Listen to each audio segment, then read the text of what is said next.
Yes, what's happening, people? What's happening, folks? Welcome back to another pre-match preview and predicted 11 for our Champions League fixture, Bayern Leverkusen versus Arsenal Football Club in the Champions League round of 16. We are back in Champions League action. Games coming thick and fast, as I always mention.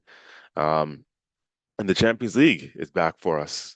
We managed to skip around. There was a playoff round prior to this. Um, where teams like PSG, Real Madrid had to do a qualifying round to even make it to the round of 16, and we obviously managed to bypass that. Why? Because we topped the group stages. We finished first in the group stages throughout the I guess the league phase, I guess you want to call it with this new formatting. I don't know, is it called group stage, the league phase, whatever the case may be. But the benefit of that for us is that we have home advantage all the way through to the final, meaning in all of these ties, assuming we progress through round of 16 to quarterfinals to semifinals, the second leg will be at home for us, will be at the Emirates, which is a massive, massive bonus and advantage for us with the second leg of these ties being at the Emirates. Um, now, with regards to this, one game or I guess two-legged affair around the 16 knockout tie against Leverkusen. It's one that we should negotiate. I'm not even going to beat around the bush. Let's be honest. We should win this one um, and get through to the quarterfinals. I'm not being arrogant. I'm not being cocky. I'm being realistic. With what our ambitions are, and where we're at in our stage, phase, trust the process, and all that, where we're meant to be. Arsenal should be negotiating a two-legged tie against Leverkusen. This isn't the same Bayer Leverkusen side that we've come to know from the last couple seasons over, Xabi Alonso when he was there, winning the league and so on and so forth with them and doing it invincible. They've lost players. They've lost Florian Wirtz. They've lost Frimpong. They've lost Granit Xhaka. They've lost Piero Hincapié, who is obviously, um, under our ranks now.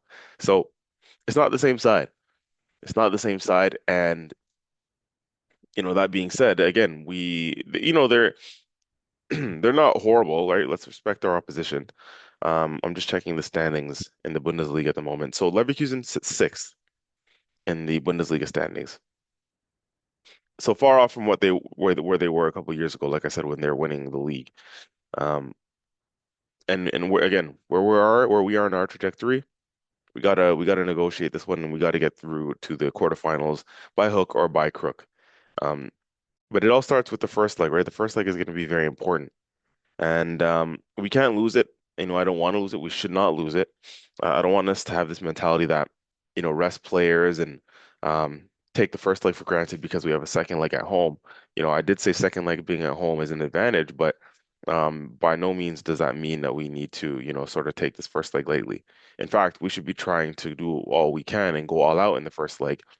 Um, to give ourselves the best possible position going into the second leg. And the fixtures are coming thick and fast for us, right? So after this first round tie tomorrow, we then have Everton at the weekend at home in the Premier League, followed by pretty much next week around these times, midweek, Bayer Leverkusen again at home in the second leg of this round of 16 Champions League tie, followed by famously the small matter of the League Cup final against Manchester City on March 22nd. So the following weekend. So the big games are coming, man. They're coming thick and fast, and again, we're excited. This is an important time, an exciting time of the season. We're still in all comps. We found out yesterday that we drew Southampton in the quarterfinals away from home at St. Mary Stadium in the FA Cup.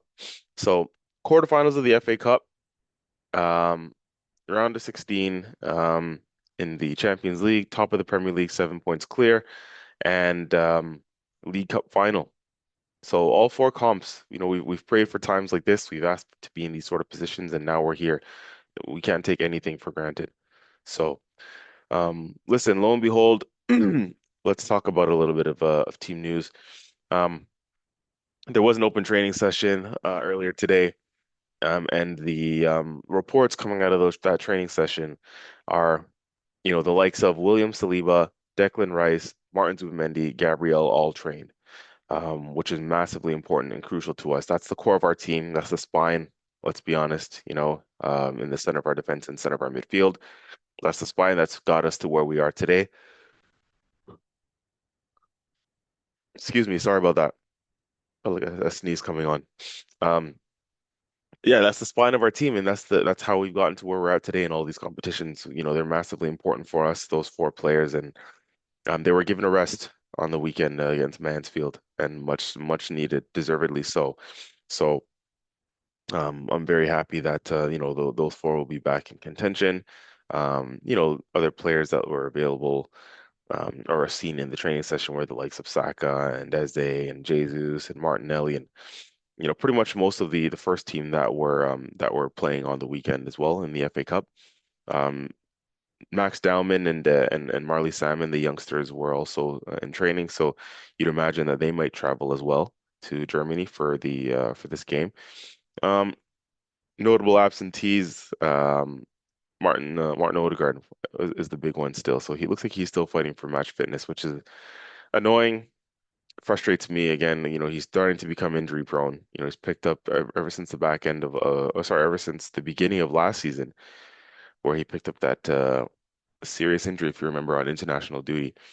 He's been in and out of the team up to this point. This season has definitely troubled him with a number of different injuries. Um, it's really frustrating me. This is our captain. This is the guy we're supposed to be leaning on. He hasn't even been in the best of form when he's been playing. So these injuries definitely don't help with that either. Um, he's I don't know. There's going to be longer term conversations I find about what we're going to have to do with him. Um, is he someone we can lean on and rely on and as a captain take us through to the into the trenches at these times? Is he part of our future going forward? Maybe an unpopular opinion, but it's one that I'm definitely considering now. What we do with Odegaard. Um, because again, even when he's been fit and playing, he hasn't been in the best of forms. He hasn't shown his best form for a couple seasons now, and it's getting a little bit concerning. There's been questions about him publicly, about his leadership and his captaincy from, the likes of our former legends, even, right? Famously, Tony Adams called him out. Not directly, but, said something a little bit earlier on in the season about not being sure whether he's the right guy for the captaincy or not. So are we looking currently at a future without Odegaard, as we're playing all these important games? Let's see, conversation for another day. I certainly am of the opinion that maybe it's time for to go a different direction in that role and in the captaincy.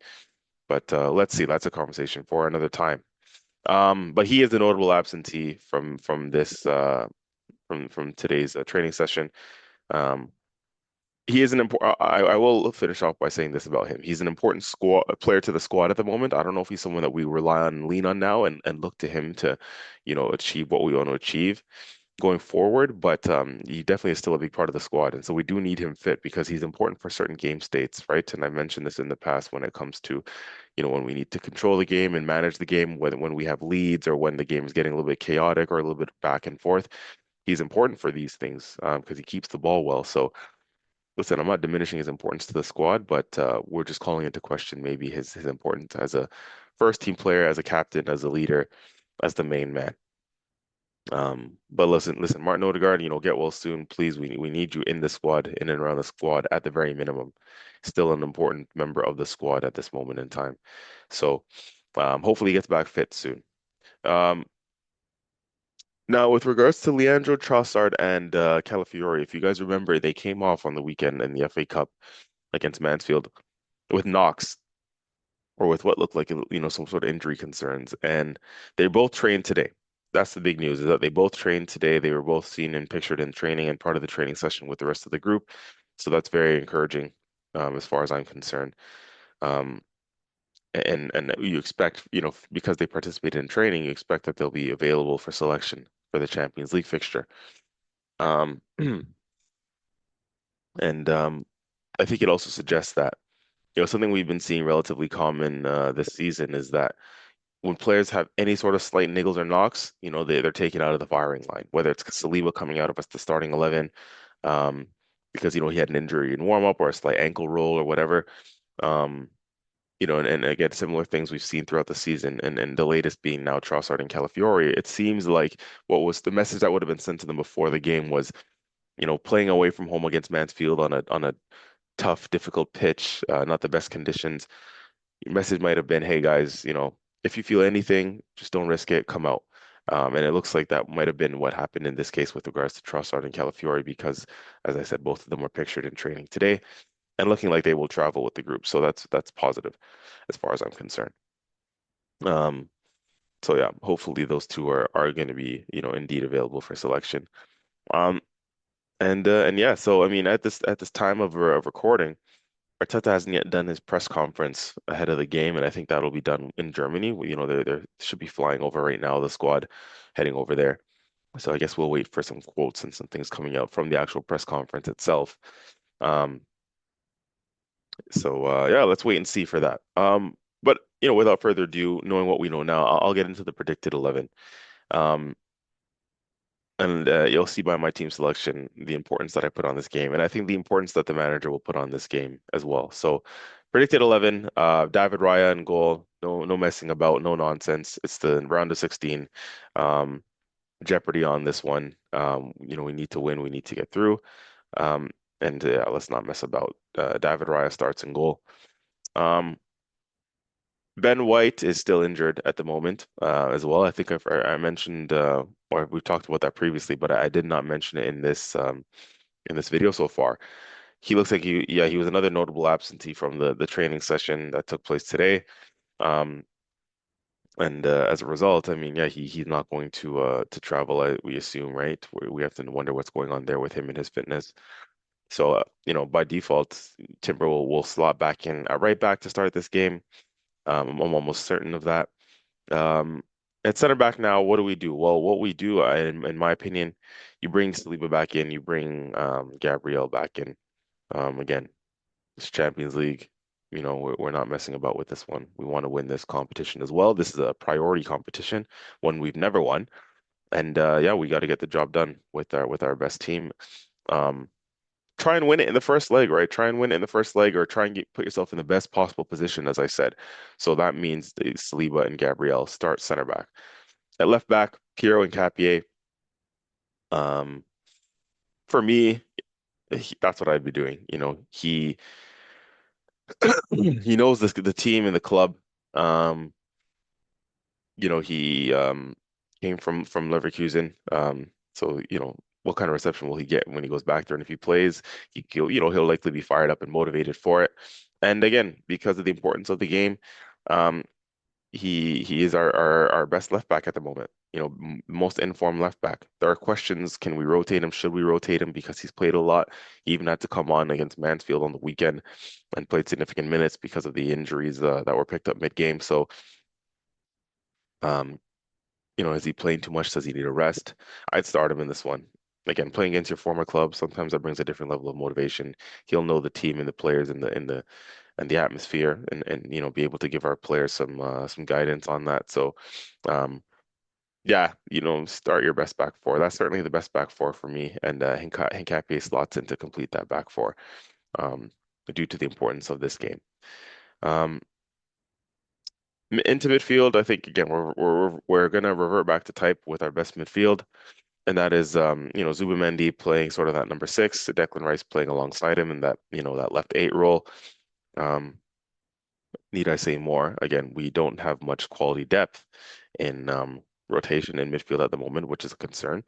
The likes of Marino are injured, and you know, Arteta's also shown so far this season that the drop off, he may not necessarily trust what's behind Martin Zubimendi and Declan Rice in midfield, the way he's played those players so much to this point of the season. And with those two, yeah, again, because of the magnitude and the importance and the jeopardy on the game, you play your best guys in there to see if we can get the job done away from home in what's going to be an intense and ruckus environment. So those two start, Declan Rice and Martin Zubimendi in midfield, back to their original or back to our regular schedule programming with regards to those two coming in for such a big game, right? So no questions for me there. Um, Attacking midfield. what do we do to complete that third midfield position? I'm gonna say Eze starts in that midfield position to complete the three. There is a temptation and an intrigue to bring Kai Havertz back because prior to him getting that sort of injury again a couple weeks ago that kept him out for a little bit, we were seeing him and Gyökeres develop this relationship. Havertz playing just off of a Gyökeres or in and around him, almost as a second striker, which posed different problems. And um, I wanted to see more of that. We all wanted to see more of that before Havertz got injured. Unfortunately, he did, and so that disrupted things. But it's something we could potentially utilize from now till the end of the season. But Havertz is still building up his match fitness. Started on the weekend, so maybe you don't want to thrust him right back into this one. Albeit again, he's another one playing his former club. But let's keep him in reserve, keep him on the bench, um, so that we can potentially and may potentially use him. At some point in the second half. But you start Eze in this game, scored a good goal on the weekend, scored the winning goal. Keep Eze in there, right? There's no Odegaard. Ethan Nwaneri's on loan. So, you keep Eze in there, give him a run of games and keep his rhythm going. On the right, I think again, keeping consistent with what I said all throughout the team so far when you bring your big guns back in for such a big game. Um, Bukayo Saka therefore starts for me on the right hand side. Um, yeah, I don't have any. There's not too much to say about that. Star boy, star man. The main man in our attack still, right? Based on prestige, based on the new contract and wages that he's now given and he's now on. Star boy Saka. Be the man for us. Get back to your best form. And do it in the Champions League under the lights again for us. Could be a key player throughout the rest of this campaign. So Bukayo Saka on the right. On the left, said time and time again, a very troubled position for us. It's something we're going to have to look to upgrade in the summer, in my opinion, because neither of our current options there that are available are of the level, in my opinion. And we have a toss-up between Martinelli and Trossard. These are the players in question for that left wing. Because Trossard came off with a knock on the weekend, um, you know, questions are there as to whether or not he's fully fit. Um, so again, you're picking the best of a bad bunch or best of a mediocre bunch, I guess you can say. And I guess for me, by process of elimination, I'm starting Martinelli. Not just on a negative note, but you're hoping that with giving Martinelli the start in this game, he has been better in the cup competitions. He has been better in the Champions League when teams come at us and come out to play, and therefore leave spaces in behind for us. So Martinelli starting on the left wing isn't, let's see if it's something we can profit and benefit off of, to be honest with you. Considering what I mentioned about how, Leverkusen being at home, they'll likely come to play, come to attack us. They're going to need to get something out of the first leg. So that may benefit the likes of Martinelli, who could have spaces going the other way. Um, he has done well in the Champions League so far, relatively. So, give him the start on the left wing there. And up top, I think you got to put Victor Gyökeres back in there. He didn't start on the weekend. Jesus started. Um, but yeah, Champions League. Um, this is what you bring in players like Gyökeres for. It's what you spent the big bucks on players like Gyökeres for. Um, put him in there. And let's see if he can do the business. Playing pretty much with, what is our most of our first team, what is most of our first choice. Like I said, questions about the left wing, but with the likes of Eze, Rice, Saka, the first team around him, let's see if hopefully we can get the best out of Gyökeres. And similar to Martinelli in the sense that I don't think this is going to be a low block that we're going to come up against. There could be spaces for Gyökeres to exploit in this game, assuming Leverkusen's going to come out to play us. So hopefully that works in Gyökeres' favor. Being able to run off the shoulder and make runs in behind. Hopefully we look for him early. Um, and yeah, I hope to see something. I have a good gut feeling, hopefully, about Gyökeres in this game. I think he can. I hope he performs well. He needs it. He needs a strong Champions League performance. So um, that's it. That's what we're gonna hope for, and that's what I expect to see, to be honest with you. So running through the 11 quickly again, David Raya in goal, Urian Timber right back, center backs Saliba and Gabriel, left back Piero and Capier, in midfield Zubimendi, Rice, Eze, on the right Bukayo Saka, on the left Martinelli, Gabriel Martinelli, and up top Victor Gyökeres. Most of the first team was given a rest in the FA Cup on the weekend. So, let's go back to our pretty much 90% of our tried and trusted, fit and available starting 11 at the moment. Bar that left wing toss up between Trossard and Martinelli, but otherwise, we're bringing most of our big hitters back in there to get the job done in the first leg and put us in a great position going into the second leg. So I'm looking forward to this one. Champions League is back, ladies and gentlemen, and yeah, I'm excited, man. I'm buzzing. We're at the business end, and hopefully we can negotiate this one, and then the games keep rolling on. All right, so listen, we will be there. Make sure you guys are locked in, supporting the boys. And this has been CJ from the Gunners Corner. We are gonna continue to roll out the content. Um, as I've mentioned before, with all the games coming thick and fast, um, the content is going to be coming just as fast for you as well.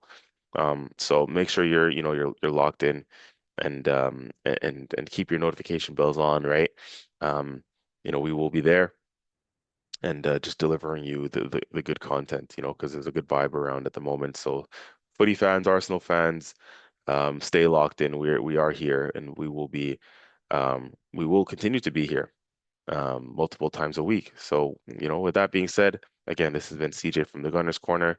This was the pre-match preview and predicted 11 for our Champions League tie, Bayer Leverkusen versus Arsenal Football Club in the Champions League round of 16. Stay tuned for the post-game player rating once that game concludes. Until then, I'll see you next time, folks.